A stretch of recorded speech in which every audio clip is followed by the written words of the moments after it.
ብታምኑም እያንዳንዳችን ከየትኛውም አይነት ትዳር እንገኝ፣ ከጋብቻ ውጭ ተገኝተን ልንሆን ይችላል፣ ከሀብታም ቤተሰብ ተገኝተን ሊሆን ይችላል፣ ከድሃ ቤተሰብ ተገኝተን ምንም አይነት አስተዳደግ ሊኖረን ይችላል። ግን ዓላማ አለው የመጣንበት በምድር ላይ የምንኖርበት ዓላማ አለ። እሱን ግን ፈልጎ ማግኘት። አሁን እኔ ሐኪም ነኝ። ከዛ ክሊኒክ ውስጥ ሰራለሁ። ክሊኒክ ውስጥ ሰራ ነበረ። ክሊኒክ ውስጥ ሰራ ሳቲስፋክሽን የለኝም። 20 ሰው አክማለሁ፣ ግን አላገኘሁትም። ገና አላገኘሁትም። የተፈጠርኩበትን ዓላማ አላገኘሁትም ነበር። ከዛ ሳይኮሎጂውን ስጨምር፣ ቴዎሎጂውን ስጨምር፣ ትሮፒካል ሜዲሲኑን ስጨምር ማስተማር፣ ሌሎች ሰዎችን ኢንካሬጅ ማድረግ፣ ሊፍት አፕ ማድረግ፣ ታለንታቸውን ማውጣት፣ ሞቲቬት ማድረግ፣ ማነሳሳት፣ ሌክቸር ማድረግ፣ እሱን ሳይ አገኘሁት። ራሴን አገኘሁት። ስለዚያም ሃፒ አሁን ክሊኒክ ውስጥ ቁጭ ብዬ ከምሰራው አሁን እናንተ ጋር አብሬ ሳሰላሰል ምናምን የበለጠ ደስተኛ ነኝ። እና አንዴ ምን እላለሁ እኔ ስተው ቢሆን ኖሮ አሁን አይዛክ ኒውተን ሌላ ነገር ቢሰራ ኖሮ ግራቪቲውን ማን ያስተምረን ነበር? ዊሊያም ሼክስፒር ባዮሎጂ አስተማሪ ቢሆን ኖሮ ሊትሬቸሩ እንዴት ይሆን ነበር? አሌክሳንደር ፍሌሚንግ ገበሬ ቢሆን ኖሮ ዓላማውን ስቶ ፔኒስልን ማን ያገኝልን ነበረ? ቤትሆቨን ሐኪም ቢሆን ኖሮ ሙዚቃውን ማን ይሠራው ነበር? ግራሃም ቤል ስፖርተኛ ቢሆን ኖሮ ስልኩም ማን ይሰጠን ነበር? ስለዚህ ዋናው ፐርፐዝ አለ። የህይወት የተፈጠርንበት የተገኘንበት ፐርፐዝ አለ። እሱን ፈልጎ ፈልቅቆ ማውጣት ያስፈልጋል። ከዛ ስታገኙት ስራችሁን እየሰራችሁ የህይወታችሁን ፐርፐዝ ታረጉታላችሁ ማለት ነው። ስለ መርህ ለምን አናወራም? ፕሪንሲፕል ለምን አናወራም?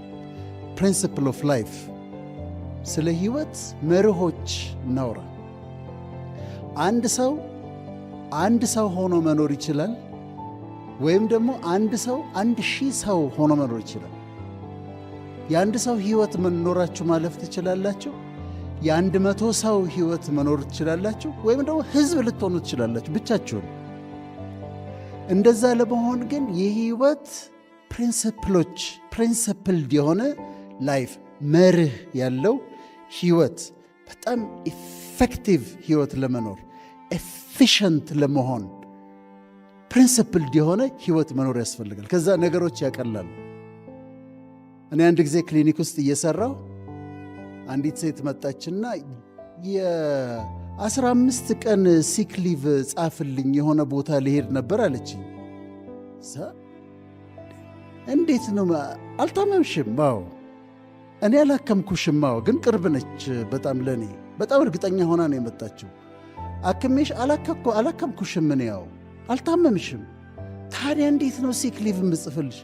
ወዳጆች አይደለን እንዲ አለች። እንዲህ ወዳጆች ብንሆንም እንዴት ልጽፍ እችላለሁ? ምንድን ነው ይሄ? ፕሪንሲፕል ነው። ስለዚህ ፕሪንሲፕል ኢንቴግሪቲ ይሰጣቸዋል። ሕይወታችሁን የምትመሩበት መርህ አለ። በሕይወቴ መርህ መሠረት ያላከምኳትን ሴት፣ ሲክሊቭ ያልጸፍኳትን ሴት 15 ቀን ረፍት ሰጥቻታለሁ ብዬ ልጽፍ አልችልም። ፕሪንሲፕል ነው፣ መርህ ነው።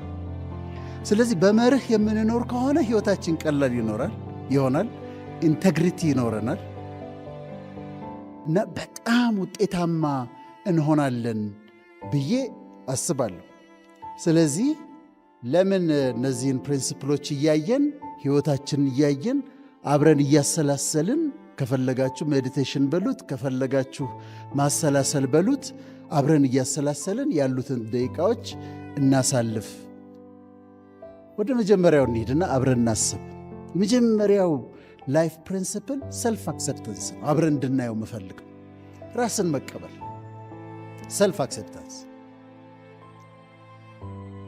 ዶክተር ጌታቸው ቦሎዲያ የሚባል አስተማሪ ነበረኝ። ባዮኬሚስት ነው። የኢስት አፍሪካ በጣም ታዋቂ ባዮኬሚስት ነው ዶክተር ጌታቸው ቦሎዲያ። አንድ ጊዜ የድሬዳዋ ሰው ነው። አባቱ የሚኖሩት ድሬዳዋ ነው።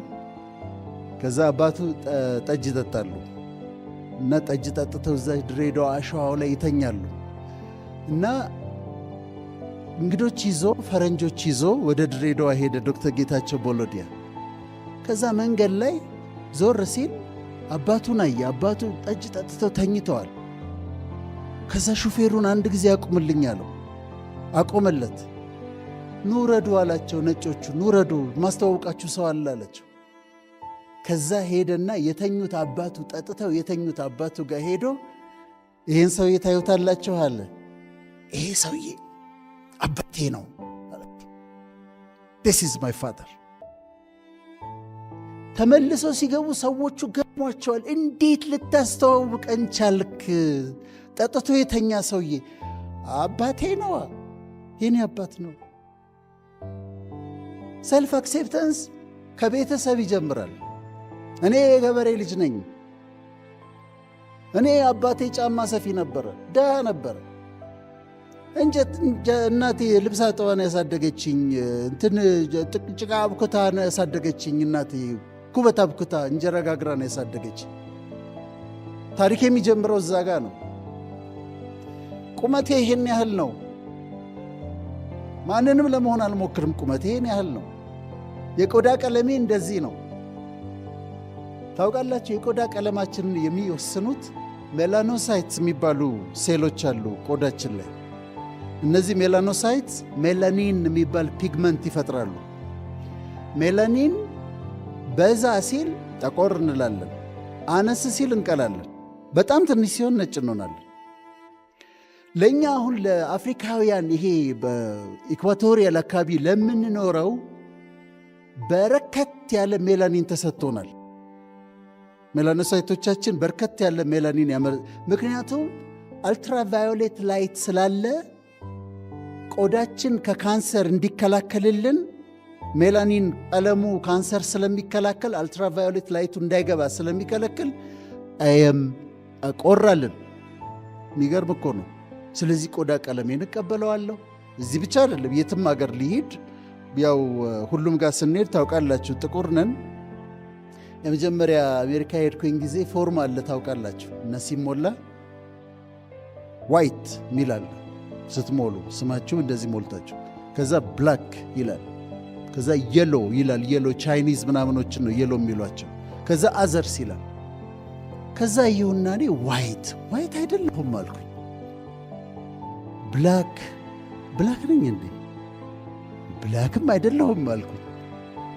ከዛ የሎም አይደለሁም፣ አዘር ሞላው። አናውቀውም። አያችሁ፣ እኛ ጥቁር መሆናችንን አናውቀውም። ግን የትም አገር እንሄድ የቆዳ ቀለሜን እቀበለዋለሁ፣ ቁመቴን እቀበለዋለሁ፣ አይደንቲቴን እቀበለዋለሁ፣ ኢትዮጵያዊነቴን እቀበለዋለሁ። ግጥም አድርጌ ራሴን እቀበላለሁ። ሰልፍ ኮንፊደንስ ያመጣል። ይሄ በጣም ኮንፊደንት የሆኑ ሰዎች አይታችሁ እንደሆነ ሃይ ሰልፍ ስቲም ያላቸው ሰዎች አይታችሁ እንደሆነ ሚስጥራቸው ምንድን ነው ካላቸው ራሳቸውን በደንብ ተቀብለዋል። ኦፕራ ዊንፍሪ የምትባልን ሴት እያየኋት እየተገረምኩ ይቺ ሴት ማንንም እንግዳ ታቅርብ፣ ኢንቲሚዴትድ አትሆንም። አክትረስ ታቅርብ፣ ምሁር ታቅርብ፣ ኦባማን ታቅርብ፣ ማንንም ታቅርብ፣ ኮንፊደንሷ የሚያስገርም ነው። እዛ ምንድን ነው ሚስጥሯ ብዬ አሰብኩኝ። ሰልፍ አክሴፕታንስ፣ ራሷን በደንብ ትቀበላለች። ስለዚህ ይህን አብረን እናስበው። ምን ያህል ራሳችን እንቀበለዋለን? ወይስ ሌላ ሰው ለመሆን እሞክራለሁ? ራሴን እቀበለዋለሁ። ይህ ሰልፍ አክሴፕታንስ ነው። ሁለተኛው አቮይዲንግ ኮምፒቲሽን ነው። ዩ አቮይድ ኮምፒቲሽን። በሕይወታችሁ ግን ሚዝሬብል ላለመሆን ከፈለጋችሁ ከማንም ሰው ጋር ራሳችሁን አታወዳድሩ። ከራሳችሁ ጋር ተወዳደሩ። ምን መስራት እችል ነበር? ምን ያህል ሰራው? ምን ያህል ማንበብ እችል ነበር? ምን ያህል አነበብኩ ብላችሁ ከራሳችሁ ጋር ተወዳደሩ።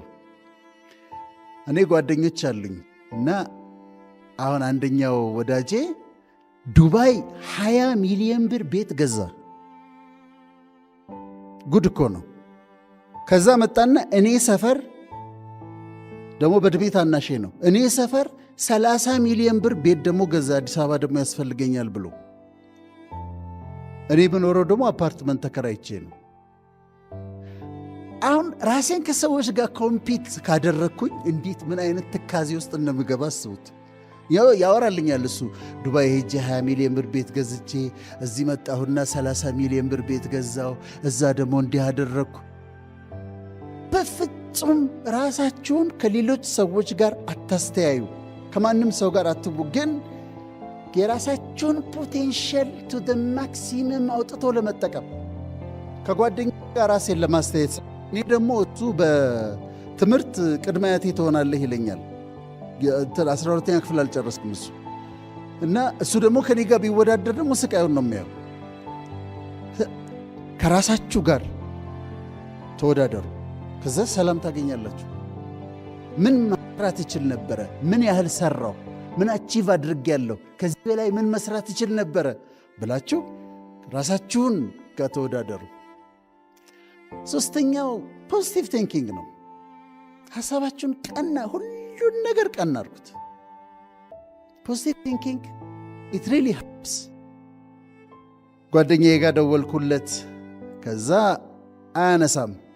አየው ጥጋቡን፣ ስልኬን አያነሳም ብዬ ማሰብ እችላለሁ። አንድ ግን አማራጭ አለኝ።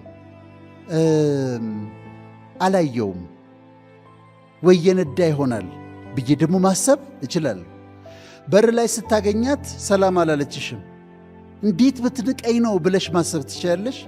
ግን ደግሞ ደክሟት ይሆናል፣ አሟት ይሆናል፣ ባሏ እናዷት ይሆናል ብለሽ ፖዚቲቭ አድርጎ ለውጦ መቀየር ይቻላል።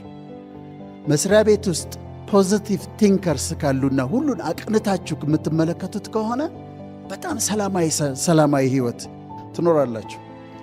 የፖዚቲቭ ቲንኪንግ አባት ኖርማን ቪንሰንት ፐርል ይባላሉ። ኖርማን ቪንሰንት ፐርል 5 ፕሬዚደንቶች መስክረውላቸዋል።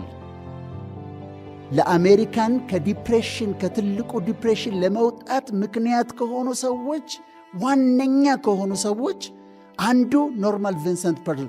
ያስተማሩት ምንድን ነው? ቲንክ ፖዚቲቭ። ሁል ጊዜ ኔጌቲቭ ቲንኪንግን አቮይድ አድርግ። ሐሳብህን ፖዚቲቭ አድርገው ማለት ነው። እኔ ፀሐይ እወዳለሁ። አንዱ ኢትዮጵያ ውስጥ የምኖርበት ምክንያት ፀሐይ ይመስለኛል። ጠዋት ተነስቼ ፀሐይ ሳይ ደስ ይለኛል። ፀሐይ ግን ሁል ጊዜ ፀሐይ የለም። ዳመና ይሆናል፣ ዝናብ ይሆናል። ከዛ ምን እላለሁ መሰላችሁ? ደስ የሚል ዳመና ነው ዛሬ ደግሞ ያለው ላለሁ፣ ደስ የሚል ዝናብ። ምክንያቱም ማይንዴ ውስጥ ነው ያለው። ከቃኘሁትና ፖዚቲቭ ካረኩት ደስተኛ ሆኜ ነው የምውለው። ስለ አንተ ያለኝን አመለካከት አስቀድሜ ጥሩ ሰው ነው፣ መልካም ሰው ነው፣ ደስ የሚል ሰው ነው ብዬ ካሰብኩኝ ደስ የሚል ሰው ነው የምትሆንልኝ፣ ጥሩ ነው የምትሆንልኝ። ስለዚህ ፖዚቲቭ ለመሆን እናስብ።